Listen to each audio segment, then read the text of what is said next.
Greetings and welcome to another edition of Lakers Fast Break Spotlight on the Lakerholics weekend. I am Jamie Sweet. With me today is Laker Tom and Michael Heinrich.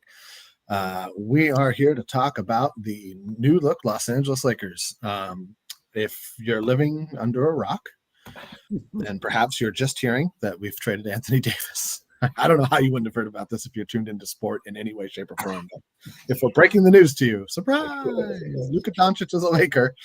The entire NBA landscape has been irrevocably altered for the rest of the season with a flurry of trades at the trade deadline. Sometimes you see a trade deadline and there's not a lot going on. I think some people made moves for tax reasons. I think some people made moves to accommodate a personality. I think some people made moves to actually improve the team. I think the Lakers fall into the third category. I think we made a move that vastly improves the team regardless of future cap implications. Because there is a big question about how this looks monetarily as quickly as this summer.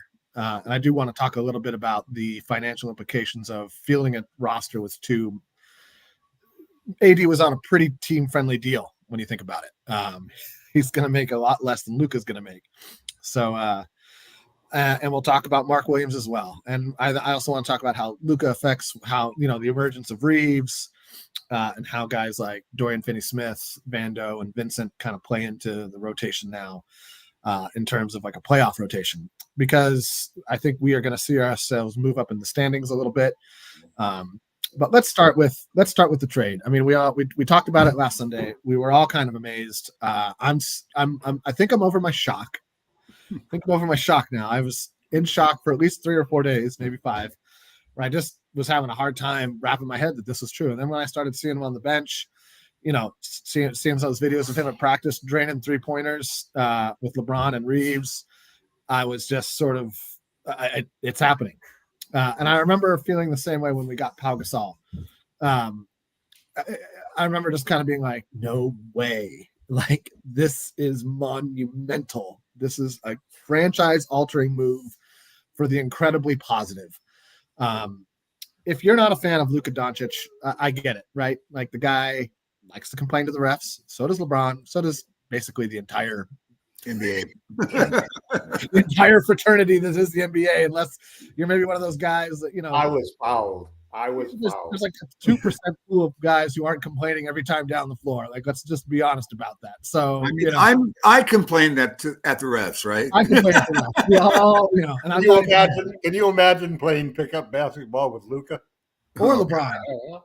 Yeah, every play would be a foul. LeBron is always like, "You ball out." You see what he did to my head? My hair's out of place. You don't have hair, LeBron. Get over it. Anyway, listen, every player comes with a flaw. There is no perfect sport player. It just doesn't exist. He's a jerk. He's our jerk now, man. Yeah. That's right. That's a good way of looking at it, Tom. He's our jerk now, and so we should all get behind him. But I mean, I was watching some highlights this week. Some of the passes Lucas throws are just. He's LeBron 2.0, man. He's better. That's what's so amazing about him. He's better. He's a better passer than LeBron ever will be. Like, he is a better passer. LeBron's probably better at taking it to the hole than Luka is, but Luka's a better shooter and Luka's a better passer. And they both have phenomenal vision and phenomenal feel for the game. So let's start with this. I'd like you each to expand on 2 or 3 pros that you see that Luka brings to the team. Tom, we'll start with you, and then Michael will rock it downstairs. Well, I think the single biggest thing that Luka does is he changes the entire approach of the Los Angeles Lakers toward everything they do, toward the roster building, toward their salary cap, because he is the replacement for LeBron. And talking about a replacement, I mean, he's like a 5-star replacement because he can do everything LeBron can do. And if you believe certain people, he can even do them better. So that has got to be just all of a sudden, you can see that there were doubts about Anthony Davis. Otherwise, this trade never would have happened. And part of it is the fractured nature of the Lakers that has a front office with 5 or 6 people who've got a voice and a general manager who generally tends to want to have everybody have their say. And so you get these different factions, and there are justifiable things about building around Anthony Davis versus building around 5 guys who can run and jump and aren't to be laid on the ground after every play. So this whole thing about speed and athleticism versus size, there's a balance there that you get, because you can build a good size team that can just bludgeon everybody to death, and you can build a speedy, fast, long, and lengthy team that can scare the hell out of you on defense. So this, I think, changes everything for the Lakers, and I think you saw that with the moves that once they had Luka in hand. Rob did everything that we keep begging him to do for 3 or 4 years, but he wouldn't do, which is go all in, which is overpay for the guy that he thinks is the right guy, which is believe in a guy who they don't think has ever been 60% of what he potentially could be, and going after Mark Williams. We've never seen Linka do this since he's been the general manager of this franchise. So I think that's a personal proof that this whole concept that the Lakers now are ready to move forward. And I think they're going to be very aggressive going forward. That's possible. I mean, I do think he did exactly what he said would do for the last 2 years, that the picks were available for a move that altered the actual trajectory of the franchise. Well, not for this role player, not for that role player, not for these piddling moves that in a sense, this is the big difference between fans and general managers and coaches, that you always look at the situation from a much longer term view than you are as a fan. And frankly, being an older fan, I even look at it more urgency that, I want them to do something before I'm gone. I can't go through another Kobe 10 years period, man. Yeah. I don't know if anybody else. All right, so, Mike, go ahead. He's really done it. Okay. Rob gets flowers this time, man, because he made great decisions to keep that whole Luka trade secret, and that paid off in spades, because he got the pick and he got Dalton Connect that he could use, and he had then the go ahead in his mind to make the move to go out and get Williams, and that's great. The Lakers have a chance to win this year and over the next decade. All right, Michael, your thoughts on the things that Luka brings to the team? I think Tom kind of looked at it more from a trade meta worldview. But that's for one thing, believe it or not, short-term cap space, we're going to have 10 million more with Luka than we would next year with AD, because because AD got a big raise starting next year. Correct. Luka's still under, so that's going to be. That's overlooked, but I think that's important. But I think we added Shake where there's things that yes, we're still right at the cap. We're over I think we're going to be right at what the cap is for next season when they announce it.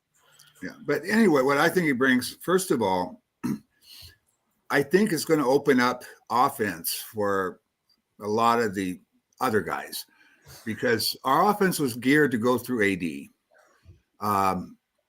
Luka, like all the great point guards before him, he looks for the right play, just like LeBron looks for the right play. So I think Rui's going to benefit a lot.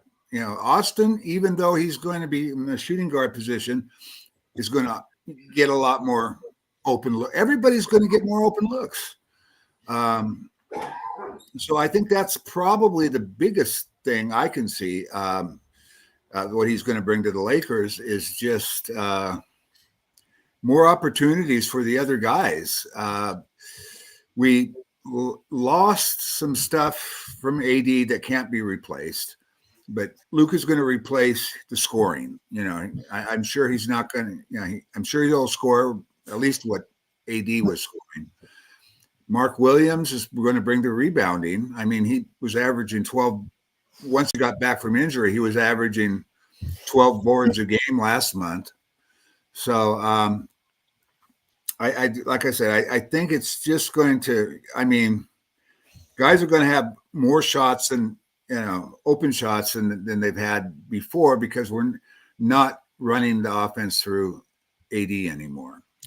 I think that's a good viewpoint. I think that one of the things that really is going to let guys do, and this is going to be, it's going to be hard to see how this works right off the bat with this roster, and we'll see if this roster how much of this roster carries over in the next season. I think probably a lot of it is going to end up carrying over. I think most of it will. Yeah, I think a good 70-ish% of the roster, 80% is going to carry over to next season. So we'll have up to 5 open spots this coming right, summer. because let's get into the summer a little bit later. But what I think is Luka's going to do is he's a different kind of gravitational force than LeBron James is, because even though LeBron James has upped his accuracy from 3-point lines, teams still sag off LeBron. Nobody's going to be sagging off of Luka Doncic. Not one defender is going to be sagging off of Luka. You don't want to see Luka start throwing threes in at the beginning of the game, and then he's suddenly going for 60 points because he's 10 for 15 on 3-pointers. Nobody wants to see that happening on the opposition. He brings a different kind of gravity, but if you combine the gravity that LeBron and Luka bring, you come up with this kind of unique, because LeBron he dominates in the paint, but he doesn't start his offense in the paint. His offense starts at the 3-point line, and then he backs you down, he gets into the paint, and then the defense collapses around him. That's just how it works. Luka, you cover him out to the 3-point line, and then when he gets into the paint, you kind of hope that single coverage works, because he's not the most athletic guy. He's not going to jump over you. He's not going to he's not going to blow by you. He's not the fastest guy, but he does use his size intelligently, and he does understand angles, and he has a great feel for the game. And so the gravity is actually very complementary. There is an issue of who's going to have the ball, who's going to be, that they're going to figure that out. Yeah. It might take a week. It might take 2 weeks. They're going to figure that out. Ty Lue laughed when they asked him that. Exactly. and coaches know.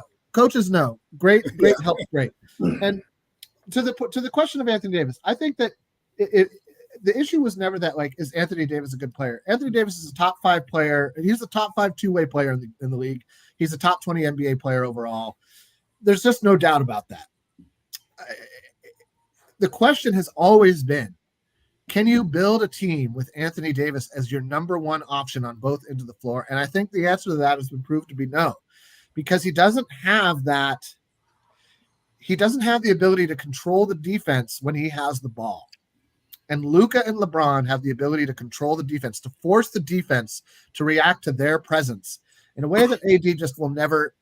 It's just not. This is not a game. It's a guard wing driven league, and he's exactly. And so that's not a fault of AD's. It's not like that doesn't make AD bad. It just means that if you're looking at this from a GM's point of view, this is once AD becomes your highest paid number one option player, you either have to really work at surrounding him with great, shooters off the bounce and off the pass, or you need to go out and find a guy like Luka. And the unfortunate thing in the case of AD is that they had to trade him for the guy like Luka. And now there's a different riddle going forward. Once LeBron retires, who's the best second fiddle to Luka? That's something the Dallas Mavericks struggled with. But we saw that Kyrie and he made it work, and that's where that whole idea of great helps great comes into play, I think. All right, there's some people with some questions, so I just wanted to go through these questions. This is actually for both of you, but that's posed to you, Tom. Tom, what do you think about the new center? I would like to start off with this one. I didn't really weigh in too much on Luka. This was, in my opinion, the Mark Williams trade was an overpay. And I think it's okay because you overpaid for upside. I think if this had been Valanciunas or Vucevic or fill in the blank with, been in the league for 7-8 years center, you don't make this trade with the pick. You just do player for player, maybe a second rounder. Giving up the first round pick unprotected for Mark Williams, who hasn't played more than 43 games in any season ever, there's no way to put it other than an overpay, in my opinion. Now, will that gamble pay off? That's a TBD, right? Nobody knows. We can hope. We can hope that the gamble pays off. That's my thought. I think that he's a slight improvement over Jackson Hayes, and that Jackson Hayes is a terrible rebounder, but they both fill the lob threat void. That's all Jackson Hayes does really is finish lobs and get buddy putbacks and for dunks. So they both kind of fill that role the same. I'd say that Williams is a better rebounder. they're for his size, he's a pretty awful defender, all things considered. And I so don't there's a think lot to work on there. There's a lot to work on there. Now there's a case to be made that he was on a bad defensive team. I only give that so much weight in my opinion. I mean, yes, he was not on a great defensive team, but he didn't help solve that. And he doesn't seem to have great timing at the rim. So those are the things that the coaching staff is just going to have to work on him with. And I think that there's probably a role for one of Hayes and Hayes or Wood to stay on the team going forward. My vote would be Hayes because he actually, gets on the court. But there's a vote. There's a world where you look at Wood's skill set and say like that's also worth the gamble. I would probably go with Hayes. That was a long question, man. Are you done yet? I'm getting there. So this is my thoughts. This isn't my question. These are my thoughts. So Michael, your thoughts on the new center, and then Tom will. Well, I think that I probably read more on Mark Williams because I wasn't that familiar with him than anybody I've ever read when it came to trades or trade proposals or any of that kind of stuff. The consensus was that it was a solid. He got a solid. Lakers got a solid B on the trade all along. He has some weaknesses. His defense isn't. It's not that he has a bad defense. His defense has been inconsistent, not necessarily bad. So that's something that, I think is misleading because defensively, he's like they said, defensively, he's been inconsistent. I think he's a lot better than Jackson Hayes in just about every category. Last month he was averaging for the month of January, he was averaging 20, 12, 3.5 assists and a block and a half. Those are pretty damn good numbers. The thing about it that really sealed the deal for me is that JJ signed off on the deal. And the reason why he signed off on it was he knows this guy's game inside and out because he was a Dookie. He was Mark Williams's mentor. And that, I think, speaks volumes because JJ is not going to sign off on a deal if he doesn't think the guy has what it takes. Okay. And he knows the guy's game. He was, like I said, he was his mentor. He knows he can motivate him.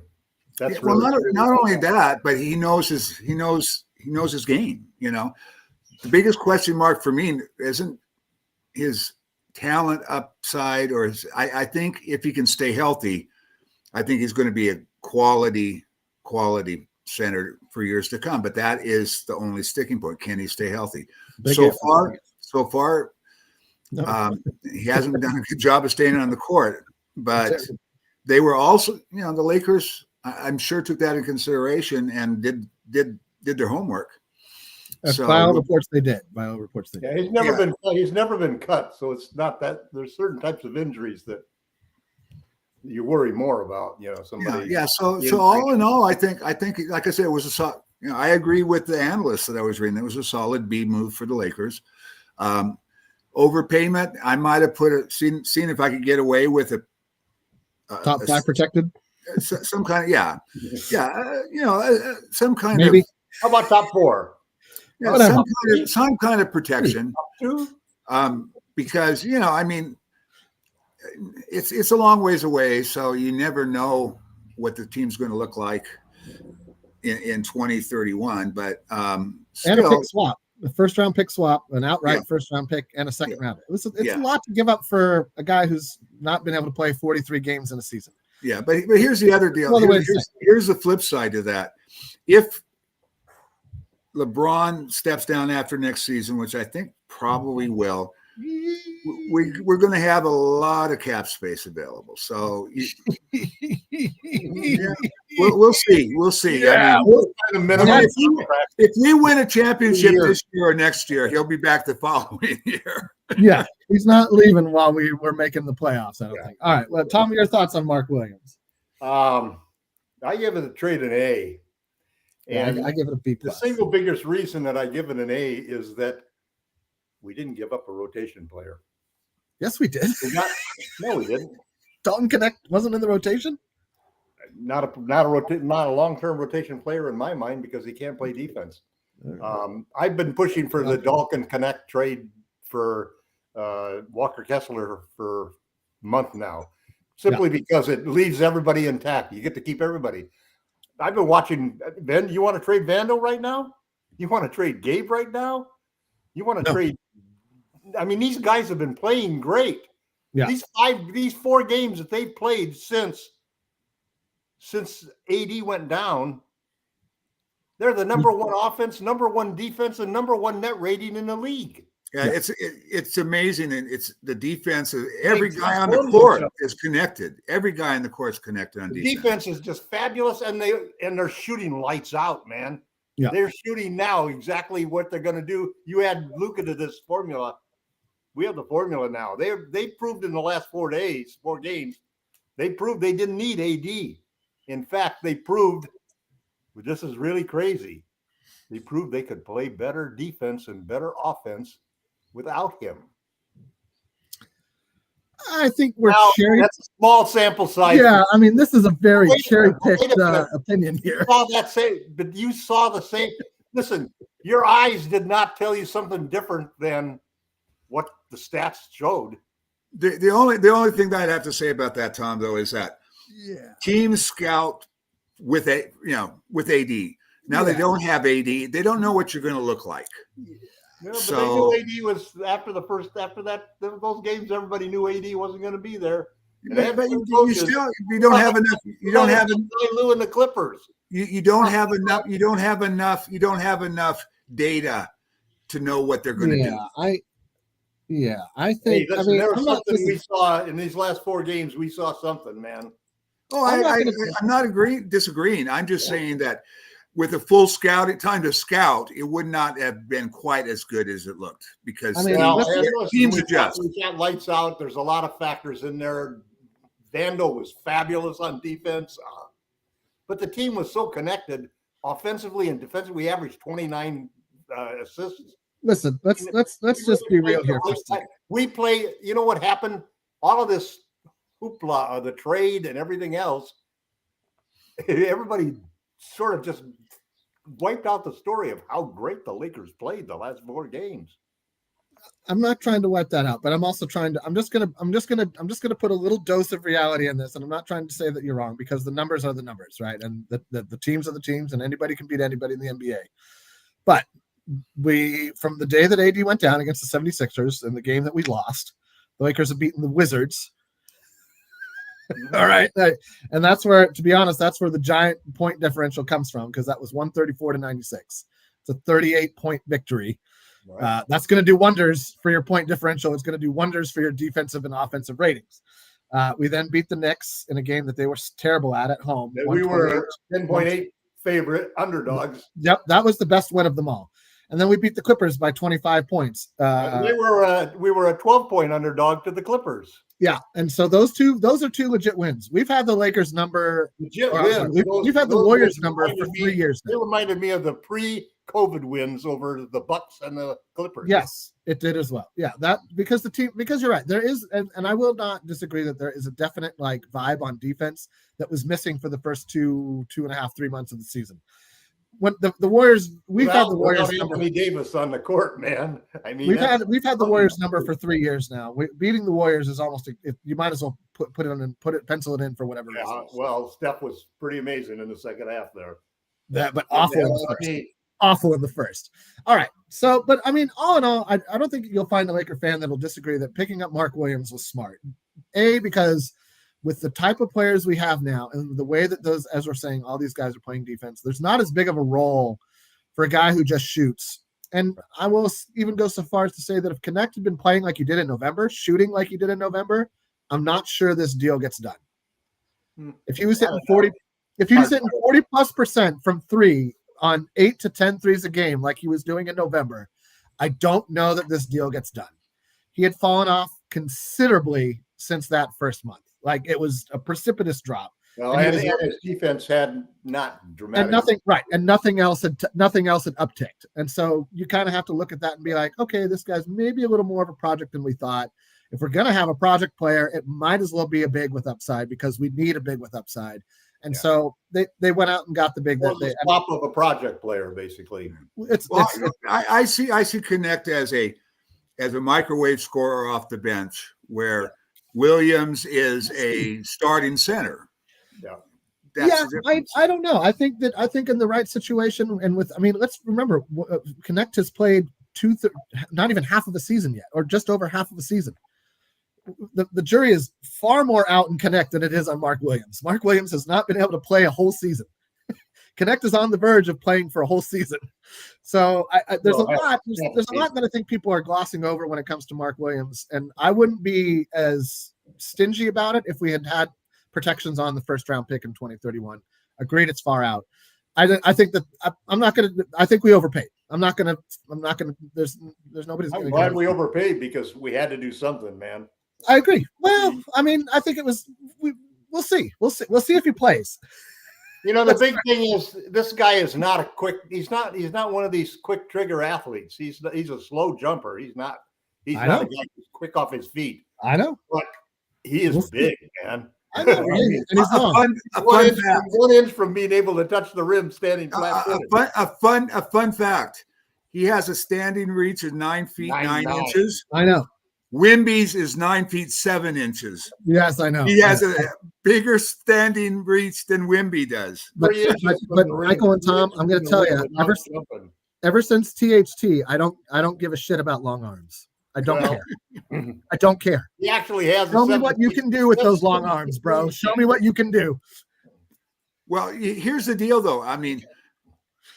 If he stays on the floor and he develops like the Lakers believe he will, and I think he will as well, you need a guy like that against Wimby down the road because Wimby's going to keep getting better and better. He's tall enough, and I think, his foundation is a problem. I think Jokic is just going to move around him, and Embiid is going to move him off his post. Yeah, but they do that to everybody. Long-legged guy, No, they did it to AD, Jamie. Joker did that to AD. Listen, I'm aware. I watched it. I'm aware. All right, next question. Do you think Christian Wood will play this season? My quick answer is eventually, maybe. My quick answer is yes, for sure. The Lakers would have moved him, and there's a definite purpose that he fills as a stretch five. They would have done something with him before the end of that if they didn't think that he was going to come back. So that's my guess on it. I've never seen him as a guy that they were really looking to move. Just because what's weird about it is there hasn't been an update. Nobody else on the team has now. Yeah, there hasn't been an update since December 30th, which is weird. Right. Yeah, and the last time we heard anything was, he's on the court now. Active play or something. Yeah. Tell us what's going on with him. He fall down the stairs at Christmas, or January 1st. Maybe they didn't. Maybe because they were looking at other trades. Maybe they didn't want to say anything. But now the trade season's over. So what's going on, Lakers? Yeah, we'll see. I don't have high hopes, and I'm almost like, and when he does come back, like what he's not a great defender. He's an okay rebounder. He's nearly 7 foot. Rebounder. He's a good shooter, except for last year. He's an okay shooter. He shoots 35% from three on volume attempts. That doesn't wow me. I will say this about Mark Williams. Guy shoots 79% from the free throw line, so that bodes well for him developing some kind of pick and pop game, whether it's from three or not. He's got a nice little push shot on a short roll. He's got a floater. He's got a little he's got some moves. But again, I don't see him as, and at this exact moment in time, I don't see him as that vastly improved over Jackson Hayes. He's the guy that his numbers crushed Jackson Hayes. Yeah, his numbers crushed Jackson Hayes, Jamie. He puts up those numbers on a pretty bad team. So we'll see. We'll see when he plays. I have been down on Jackson too, but I got to say the last couple of games, Jackson Hayes has really played well. He seems to come on more in the second half of the season for whatever reason. Like this happened last season. He made a couple of drives off of the short roll that I thought. And he's an underrated passer. He's He's pretty good at finding the open man. That's another thing about Williams. Williams really is an underrated passer too. That's good. I didn't know that about him. I'm excited. I'm glad that we got another big because Wood doesn't seem like he's reliable, and you can't just have Jackson Hayes. Yeah. So one way or another, One of you said about JJ knowing the guy. I think the thing with the thing that I read from all of the reports I devoured on Williams, and I did the same thing as Michael did. I thought he wasn't even available. He was like their number one center. I mean, there is when you throw 3 picks at him. He's a guy who's great when he tries hard, but he doesn't try hard all the time. And then, so I'm curious. Change with LeBron. Yeah, I know. I mean, you're either going to be a bust right away, or you're gonna learn the hard way that you bust your butt as good as the players that are ahead of you, and especially the leaders. Okay, there's a couple of questions in here that I want to get to. One is, and I'm just going to answer it for everybody unless somebody really wants to disagree with me. Are the Lakers in talks to acquire Ben Simmons? According to everything I've heard, no. He's going to the Clippers. He's going to probably end up a Clipper or a Cav. He agreed to turn to the Clippers. Raphael 562 Niners, Ben got bought out, so he can sign anywhere for the vet minimum, which is like 2.5 mil for him. Well, he couldn't sign with us. Yeah. Why not? Because we can't sign anybody that made over the we're over the first apron. Oh, that's right. Thank you. Yeah. Yes. So Raphael, you were right. That really limits us. Right here. My bad. Right here. Yeah. It limits us. Well, you just can't sign a guy that was made over 12.8 million last year. Anybody over that we can't get. And then what do you guys know? So there's one person who has literally been ignored since the trade went down. Nobody's asking about him. Nobody's talking about him. I looked at his stats and I kind of understand why. And that's Max Kleber. Max Kleber had one whole good season when he was up for his rookie extension. And he played his way into a $10 million a year contract for 4 years. Next season is his last season with that deal. It's like 11 mil or 12 mil next season. I forget exactly. Yeah, player option. I mean, in my opinion, he's like the next player options. We know all about those. Oh, he's picking it up. He's picking it up. He's barely played. And when he does play, he's completely underwhelming. He doesn't shoot well. He doesn't rebound well. He doesn't defend well. He's kind of big. He's 6'10", kind of heavy. Everybody turned us down for a second round pick to take. He would have been if we had more than 1 second round pick, I'd look at him as a trade this summer. But we only have 1 second round pick left. It's going to be a problem to get rid of him. I mean, we're probably going to have him on the team next season. So it's one of those things that, I just. He'll be one of the expiring contracts we'll trade this summer. Yeah, maybe. We had more than 1 second pick. We have 0 picks to throw in any deal. So it's hard to say that you're just if you're trading garbage, you're not going to get gold back, man. No, you're going to have to attach gold to the garbage. Yeah, but there's not a lot that you want to get rid of at this point. Something else that you're going to have to attach things to. Well, anyway, you know what? He's an NBA vet. Last seed on the bench at worst case scenario.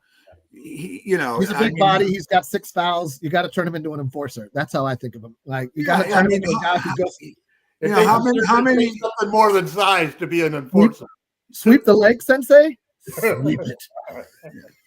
Yeah. Go take that guy's ankle out. That's right.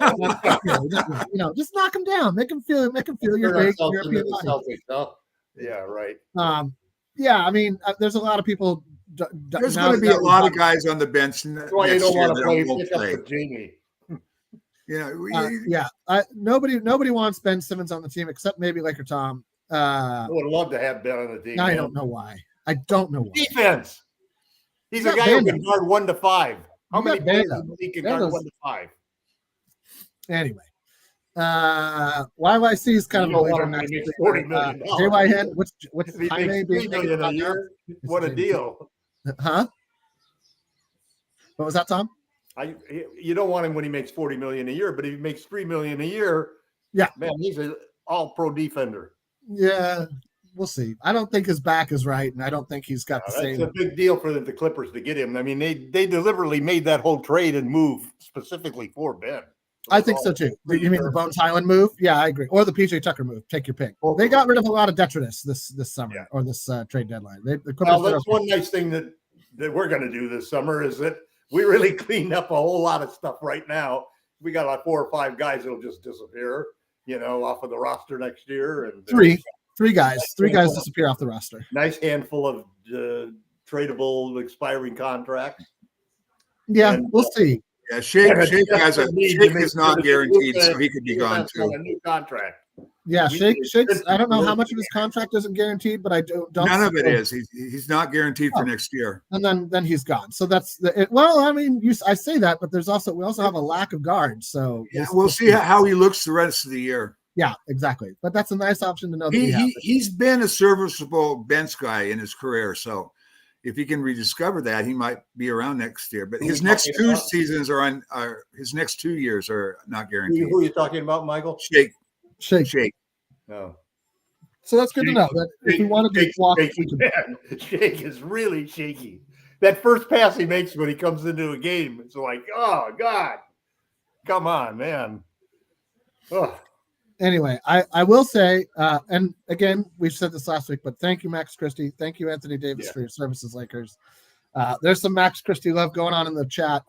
Listen, I don't think any of us saw the potential in Max Christie before the season that he got to by the time he was traded. By the time he was traded, he was shooting pretty solid on threes. He wasn't taking a ton of shots a game, but the shots that found his way to him in the offense and the natural flow of the offense, he was taking them and making them. And he was playing great defense. And so what more can he ask for a guy making $8 million a year on his rookie extension who never got to play under the previous coach? He was basically another first round pick is what he was. He was basically another first round pick. Yeah, late first rounder maybe. But he turned into a solid player. Right now he's playing like a lottery pick, Jamie. I don't know about that's a little. At 21 years old. How many guys? I'll say a late lottery pick. I think Michael's right. Yeah. I'm saying 15 to like JHS. Oh, I'm saying 15 to 20. We can all, it's a nuanced discussion. He doesn't have a two-way game. He can't bring the ball up the court. Can't really get into the paint without a screen. Shaky in the playmaking at times. Whatever. It's beside the point. He's not on the Lakers anymore. And I wish him luck, and I hope he has terrible games against us. We always like to get those guys back in trades, though, down the road. Yeah, we'll see. Although some guys have a habit of returning to the Lakers. Yeah. It's nice to see Brandon Ingram get moved to the Toronto Raptors. I don't know that he's going to be any better there than he was in New Orleans. Lonzo this summer, I'm sure of it. Huh? I'm sure we're going to get Lonzo this summer. You think we are? Yeah. Even though he signed an extension? Even though he just signed a 2 year? Yeah, but that was a gift extension because it's a 1 year and only 1 year is guaranteed. But it's $10 million, and I don't think they signed him to send him to the Lakers. You know what we're going to do? No, they want to give him a chance, and he'll have an opportunity to show what he can do the rest of the year, see whether he's worth $10 million or not. Because he's still, barely playing 20 minutes a game. We'll see what happens when it comes down to the end of the year. Also, Marcus Smart is going to be on the market again this summer too. Yeah, that's one he's the only one I'd take a flyer on at this point. And that they paid a first just to get rid of the year. Let's see how they I know. That tells me something about Marcus Smart, though. If you're paying to get rid of somebody who you paid a lot to get. Yeah, I don't think there's a question being a Celtic. Red flag. Yeah, big red flag. Big red flag. Now, I mean, do you think it's mental, though? Do you think it's mental or is it physical? I think he hasn't been really Marcus Smart for a couple of years. Even his last season in Boston. There's a reason that Boston got rid of him. He wasn't the Marcus Smart that they needed him to be in that final year, especially in the playoffs. He's kind of like.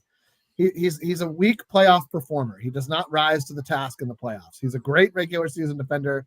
He seems to be an okay to above average regular season shooter, especially from three. But in the playoffs, he tended to late three when somebody else is probably a better option. He pulls a D'Lo in the playoffs. You don't know what you're going to get out of him. And I'm not saying every single game he has in the playoffs is awful, but the variance is so drastic that it's hard to. Yeah, I don't know. It seems to me that he's a guy that really hard to bounce back after getting traded by the Celtics because he was his blood was just pure green, man. And his body broke down too. I mean, Yeah. And who knows if when a guy's body starts to break down, you know, Yeah, it can go fast. It can go fast. Yeah. I can't remember how old is Marcus Smart. I mean, He's I don't only think like 31. Only like, yeah, is that it? But there's been a lot of guys that their bodies broke down even younger than that. So, right. Yeah. I mean, it's surprising. 30 years old. You come across First guys guy- that are looking in trade deals, and I look at his record, and I said, "He's only 28. What? How can I that know. be?" I've heard about this guy for 10 years now. Every time I see Kevin Looney, I think the same thing. How old is he? He's only what? Dude looks Yeah. like a walking 90. Got to be 34, 35. He's like part of the walking. No, but Looney's only like 27, 28. He's Really? in his prime, Jeez. whatever that means. All right. Speaking of the Warriors, let's talk real quick about the end of the Jimmy Butler saga. It's always interesting to me when a player tries to force their way to one team. He thinks he can James Harden his way anywhere. In this case, Jimmy tried to force his way onto the Suns, and he didn't get there. He got a little further west. And it's funny because like 2 weeks ago-ish, there was a rumor that the Warriors were going after Jimmy. And he's like, "Oh, I won't sign an extension there." Okay, well, all that's out the window, evidently. He signed an extension and he's here. But I don't understand, and maybe one of you can help me understand, why would anybody not want to go to the Warriors? Why would anybody not want to play next to Steph Curry and an enforcer like Green? Kevin Durant, I can understand that perfectly. I live in the Bay Area. I am. It's kind of funny. I wonder if they Jimmy hate will Kevin Durant. I wonder if Jimmy will send Bradley Beal a Christmas card this year. He might have to. Send him a Christmas package, man. If the Warriors go further than the Suns do in the playoffs, he absolutely should, because and I guess Kevin Durant was also like, I don't want to go anywhere. Like, yeah.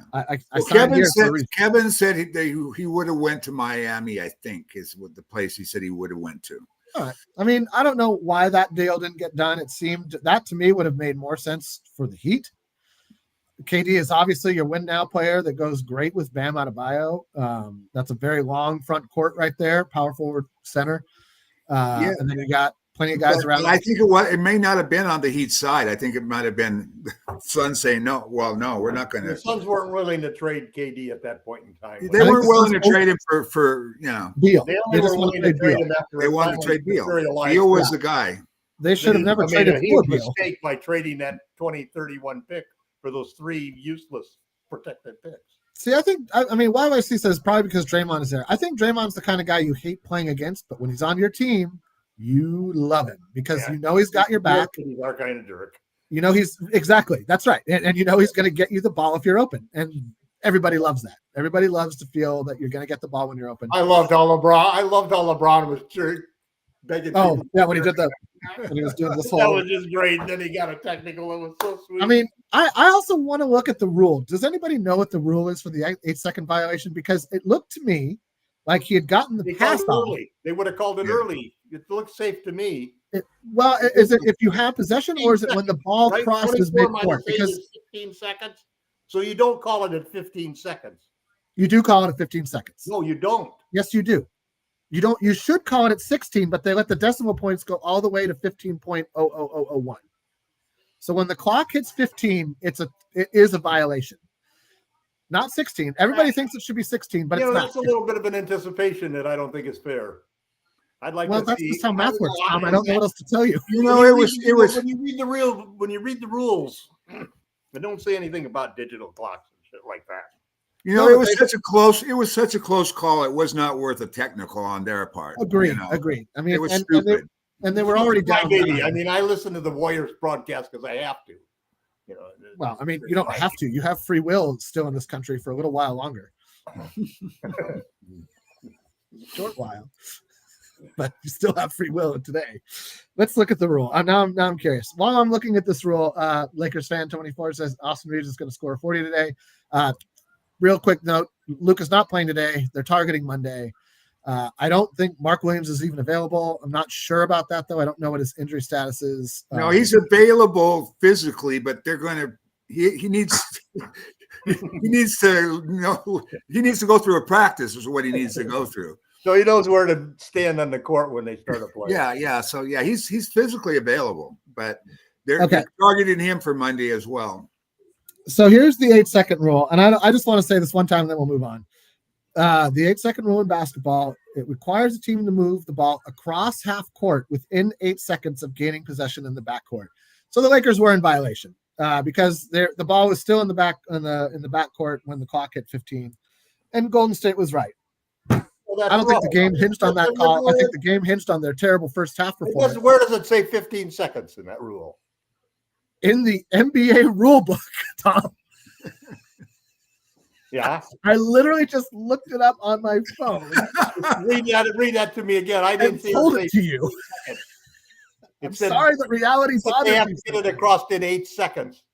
How does the 8-second rule work? When the 8-second rule applies when a team gains possession of the ball in the backcourt, the team has 8 seconds to move the ball across half court into the front court, not to let the pass go, to get it across the half court line into the front 8 court. seconds.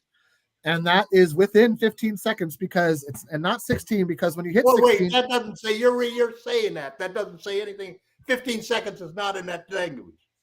There's no language of 15 seconds. There's no language for 15 seconds. Do you know why it's 15 seconds, Tom, and not 16? I know why you think it Do me a is. quick favor. Subtract 8 from 24. What do you get? 16. And the reason it's 15 is because they give you the full tenths of the second. Because it's not 8.0, it's 8.9999999. I don't know. In that tenth of a second, a pass might zip across the line. So then it should have been called at 16 seconds, and they were definitely in violation because they didn't get it across at the 15-second mark. So I don't understand where your outrage is coming from. They got it across at the 16-second mark. You're 100% incorrect. Go back and look at the replay. You will be like, oh, guess I was wrong about this one. Interpretation of it. It's not interpretation. I'm not interpreting. I don't agree with literally reading. The pass was out of his hands at the 15 mark, but it wasn't across the. It wasn't even across, and that's what I'm saying. It yet. doesn't matter when the pass. It matters when the ball crosses the line. That's what matters only. Anyway, we're moving on because this is now reached absurdity. Didn't impact the game anyway. Yeah, the first half is what really impacted the game. All right, Lakers won game. Lakers fast break says Lakers won games without AD and LeBron in the past. Yeah, sure. We have LeBron tonight. I don't know what that has to do with anything. No, LeBron's out tonight. He's out tonight. Oh, LeBron's out tonight. Okay. Yeah, this afternoon, actually. This afternoon. Yeah, it's in a couple of hours. Yeah. All right. Well, I'm not too worried about it. We got AD. No, we don't need AD. We got Reeves. Good thing we got Luka. Oh. Well, anyway. The good news is, I guess, if you're gonna, it's bad news for the Pacers. Good news for the Lakers is that Turner is out today as well. Right. Oh, he's celebrating. So that helps a little bit. He's celebrating his. I didn't get traded from the only team I've ever known. No, he got a concussion. Oh, last game. Maybe he's celebrating something else. Can you argue with someone who wants Ben Simmons? Not really. No, I don't know how. Listen. Logic sometimes doesn't Ben apply. Simmons is an elite defender. He can not anymore. At 3 levels. Not anymore. He's not. 1 to 5. Not anymore. He's not. I don't want a guy in my team that won't try to get a layup because he's afraid he's going to get fouled. There's so many reasons. We got a couple guys on the team who qualify for that. You want to talk about a red flag? Ben Simmons is a walking red flag, and that's that's what he's been that way almost since he came into the league. There was like 3 years where you were like, it's like a wind-up toy, We mentioned Ben Simmons, and he goes off on these tantrums. Anyway. Let's move on from this entire discussion. We get to see what Morris and one of the backup bigs can do. No, the other backup bigs aren't here. Markeith. We got Markeith or Mark. I can't remember which. Markeith. We got Markeith. So we got the better one. Yeah. Well, it used to be the better one. It used to be the better one. Koloko will be probably on the squad today too. Yeah, we'll probably have all of our two-way deals on stuff. Yeah. Somebody had asked about Jordan Goodwin. Michael, you had mentioned on the blog. We're all, by the way, hit like and subscribe. We're up to almost 50 viewers for the afternoon, so thanks for watching. For a minimum, I would try Ben, but nothing over. I wouldn't even do the minimum on Ben Simmons. Hot trash is hot trash. Hot garbage is hot garbage, and there's nothing. At a minimum, you'd probably have like 20 teams looking for him. He's only going to get the minimum. Who would be foolish enough to throw any more than the minimum at that guy? Anyway, Michael, you had mentioned on the blog, come by Lakerholics.com. You can see Tom, Michael, and I type this out in real time with all of our wonderful opinions and support of one another. We actually all three use AI now, so we're not at really. I don't use AI. We're not really at the blog. It's just screw AI. Yeah, we all use AI. We're not really there. It's our clones. Our avatar. But Michael, you do a pretty good job of watching a decent amount of South Bay Lakers. Your thoughts on Jordan Goodwin? Good defender. I mean, really good defender. Okay. Offensively limited. He's not a great shooter. I think my take on it is they needed guard help. And so you got a two-way that can play, he's got enough games. He could be on the squad for just about the entire rest of the season if needed be. But the thing about the two-way guys, and I see why they brought him in, and if somebody goes down to injury, you can cut somebody else to make like for instance, they needed another guard. You could cut Morris and sign, anybody else you wanted to that's on a two-way the last game of the year. So it gives them some flexibility. It gives them some, but defensively, I think that's what they were looking for because we've got offensive guys. Yeah. So I think he's a solid, and he was scoring like 16 points in the G League, but it's the G League.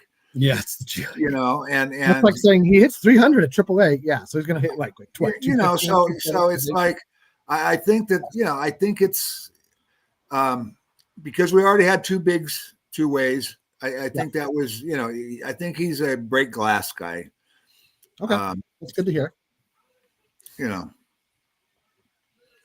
All right. That's interesting. Tom, I don't know. Have you watched any Jordan Goodwin? No, I don't know anything about him. I haven't watched any of the South Bay Lakers. There's a good point. I'd like to make another point about Chris Wood. Sure. If he was going to be out for the entire year, they would have made a move to get a replacement player for him because they could have. We kind of threw all our draft picks into acquiring our trades. You don't cut guys and get. But if he's out for the year for an injury, you get a replacement player. You want my prediction? They would have done that if he's not coming back. My prediction is that the Lakers we're $3.8 million under the second apron. Yeah, we can actually do two moves, and I think one of the moves will be one of the two ways. Whoever they decide at some point is the best. They will add them. Right now, their starting salary against the cap would only be about $600,000 on a rookie deal. Okay. And then if you need it, so say somebody on the buyout market we like comes along, you could cut someone like Morris, because I don't think how much is he going to play anyway, and add that guy, and you'd still be under the set. So I think we got two moves we could actually make at the moving forward. There's a date in there. There's usually a date in there that's a couple of weeks away from right now. Well, we could add a two-way up to that since they're already on the roster. Please in there. Since they're already on the roster, we could add a two-way to the team the last day of the season. Right. They just can't play in the playoffs, though. No, we could. No, they're on the roster, Tom. They could if we cleared a space. Yeah, we'd have to waive somebody though. Yeah. Like I'm saying, Morris would probably be the target. Morris cost you a couple $1 million.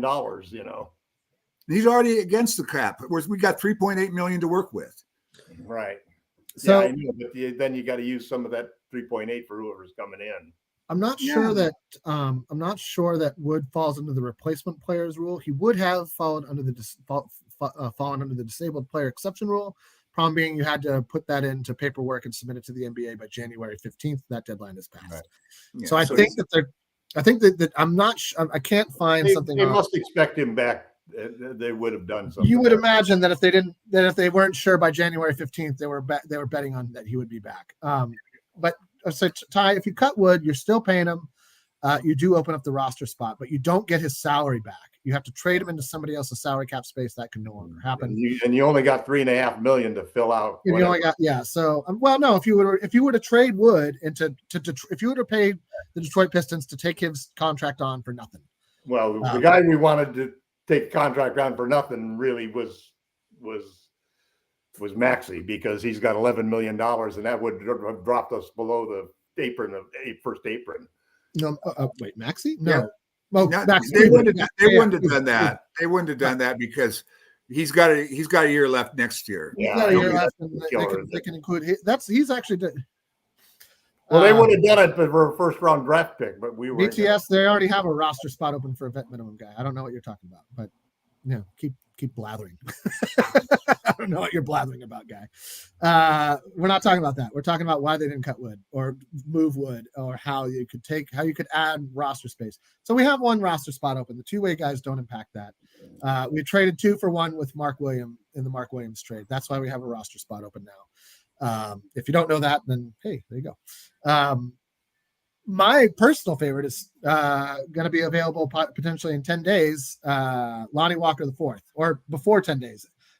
Once he hits February 18th, I believe he has a trade thing that kicks in. So yeah, he'd be a good pickup. Does he want to come to the Lakers again? If you wanted to, that's that. But Darvin Ham's not here anymore. Yeah. Plus, if he's if nobody else inquires, then yeah, he might. But I got a feeling he'll have a few other teams talking to him too. I would love for Lonnie Walker to come here. I think that, I will never forget that interview he gave after he almost single-handedly won that playoff game against Golden State, when he just came in and started raining it into the hoop. And it was nothing to do about the Lakers. They're like, how did you maintain faith in yourself through all these hardships of not playing? Well, when people don't believe in me. Okay, buddy. See where you're coming from. Let's put it this way. If another team has interest in him, he will go there. If nobody else shows interest in him, he might come here. But do you not feel that was the case since he's now playing overseas? Yeah, I don't know why he's playing overseas. Yeah, I mean, I'm assuming because playing overseas because he can't get a job here. That's what I understand that, Tom. But why one of the 300 guys you got in the NBA, you've got 1,000 guys like that are playing basketball in all of these leagues all over Mo Bamba and Olynyk, I think, are all on teams. No, I think Mo Bamba got cut. Did he get waived out? I'm not sure. Olynyk is a New Orleans Pelican. Yeah, Olynyk I'd love to have on the Lakers, but he makes over 12.8. No, we won't be. We could have traded for Olynyk. We could trade for Olynyk this summer. I traded for him at least a dozen times last year. I would love Olynyk is kind of the perfect center for this team, to be honest. But he is. It's not going to. It probably won't happen. But not for Luka. Not for Luka. He's not. And you want to balance him with a second center. He's not a lob threat, and Luka loves lob threat. You're right. No, he's Seth Curry would be interesting. I think Seth Curry's he's a great playmaker and all-around player. I love it. Anyway, there's a host of guys out there in the buyout market. There's a host of guys out there who didn't even sign with the team in the beginning of the season, right. And that's great. There is and we have a roster spot available. And as Michael said, I can't remember when rosters expand, but when they do, I think you can have 15 active players and add a two-way, if I remember right. We need almost a point guard though, man, because every time Shake goes in there, his role is handling the ball, and that's the scary. I don't know that there's a great point guard out there. I mean, Fultz. At least Fultz, nobody's going to steal the ball from the sucker. I mean Shake can get hot. Scares the hell out of me. But he can't defend. He doesn't defend. But he could be a microwave point guard, give him the ball and set screens for him and let him get downhill and see. Here's a different thing though. Also, we've got that takes the pressure off of the point guard. Is Alfred Payton? We've got Luka and Austin now. So within rotations, you can have one of those in with the second unit. Yeah. So that what takes the the hell is pressure. Kidd doing with that ball? In the, That takes the pressure off of having to find another point guard, because you also got Gabe that can handle the ball. So I don't think it has to be a point guard. I would rather see a scorer for that second unit than a point guard, because we've got that covered. According to a quick internet search, Elfrid Payton is currently a Charlotte Hornet, but I'm not sure if that's super up to date. Just as of February 2025, and I don't know if that's beginning of February or today. Anyway, I'm not gonna get into that. No Reggie Jackson, please. Yes, I agree. Reggie Jackson and his weird glasses. Yeah, I wonder. I was surprised that we gave up on Olivari. I really liked him a lot. Well, we didn't. He's on the South Bay Lakers. Lakers, right? We got him back, but he's not on a two-way. Right. He's not on a two-way. So that speaks to something going on that we don't see. Yeah, I mean, I think that he's probably requires the ball to be effective, and he's not going to get the ball. We're not going to let you make moves with the ball, Quincy. You're going to have to figure out. There's a guy that I love, guys that when you give them a shot, they always seem to come through. Sure. And every time, listen, he had a great preseason. He had a great preseason game. I think a lot of invested in that. I'm not sure that that's enough for me to be like, yeah, Quincy Olivari. I'd be like, well, sure, let's do.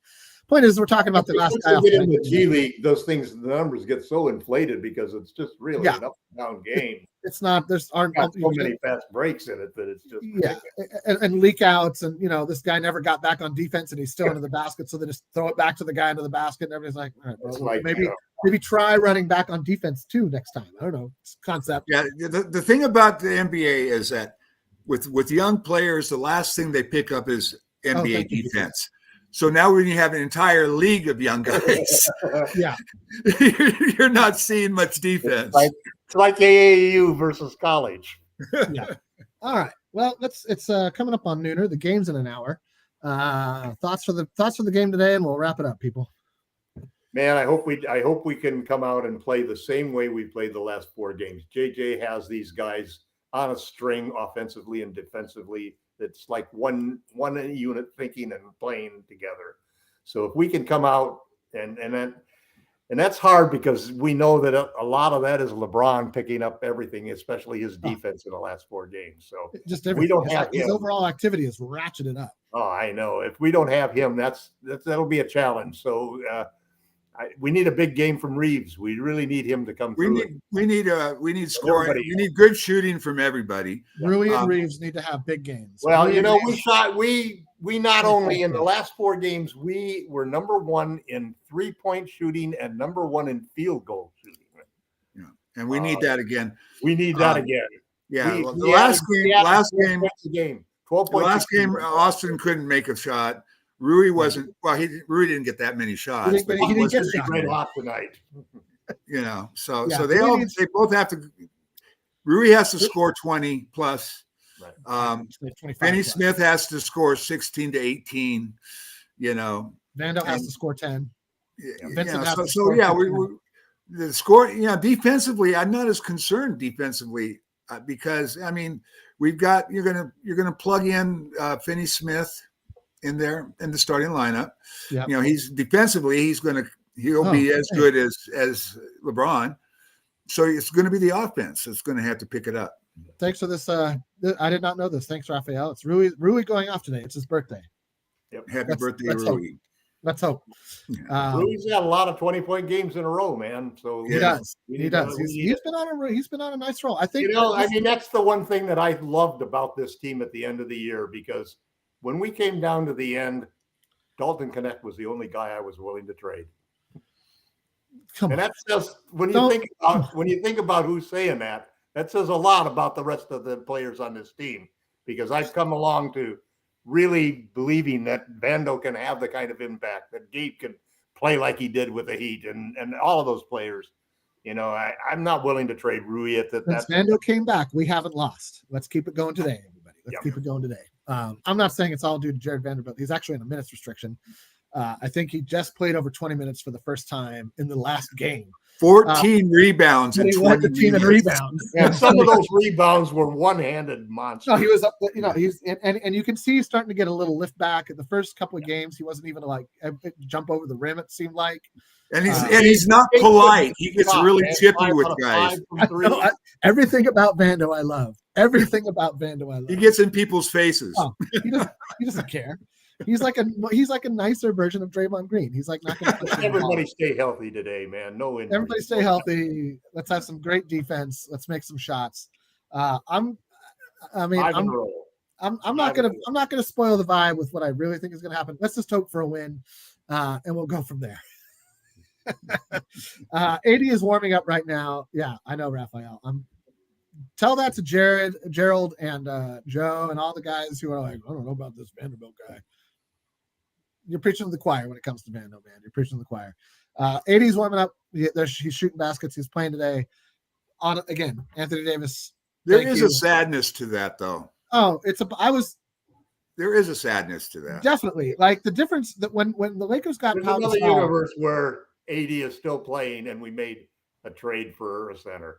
Sure, but it's not this one. Are you sure? It's one where Doctor Strange, is. You never know. This is the multiverse, man. We'll see. He's under contract for like 3 more years, so it's going to be hard for us to get him back given the assets. One of these days, the Laker Tom from the other universe will take my place, and we'll find out everything. Man, whatever you're on right now, Tom, make sure you send a box of it down my way. We're talking alternate Laker Tom, swapping places. This is Star Trek stuff here.